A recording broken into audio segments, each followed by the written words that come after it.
Hi everyone. Right, I promised you a video on how to do Dresden plates.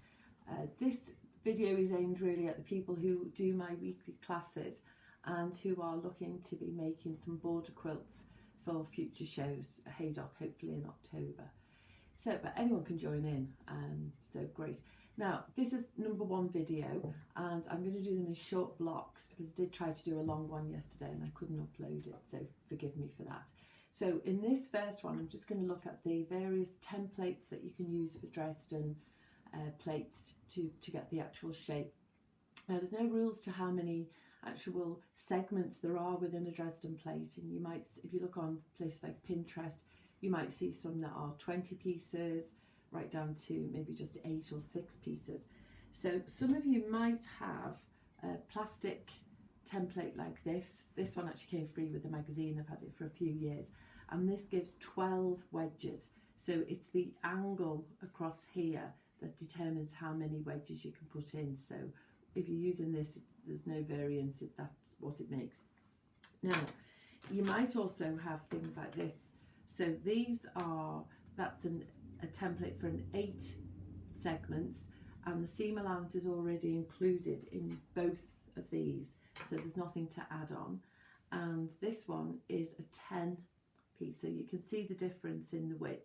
So that's where the angle difference can be with those. Now, if you were going to make the Dresden plate, which is in the Lynn Edwards sampler book, which I know a lot of you have got, so it's such a good book, it's a handy one to use. This is the one that Lynn uses, and she's put some templates layouts here on the bottom for you.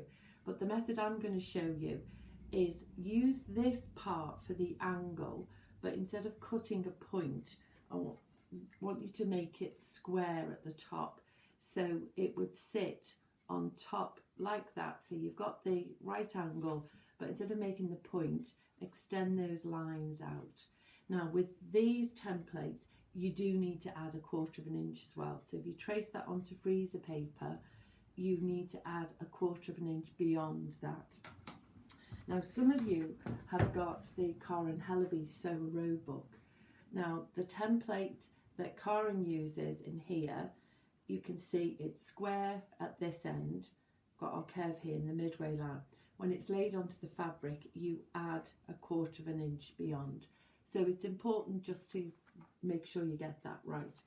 Now, if you haven't got either of those books and you haven't got any plastic templates, you can do an 8 rotation from just a square of paper.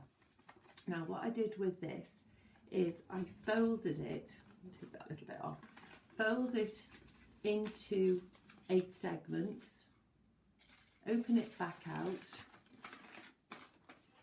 draw along all the fold lines, and then I measured out a distance. So this scrap of paper, I think this distance is about 3.5. I'll just check that. Yeah, no, it's 4. So I measured 4 inches out on all the folds and then joined across the top to give me the straight edge. When you cut that segment, cut each segment out and then cut along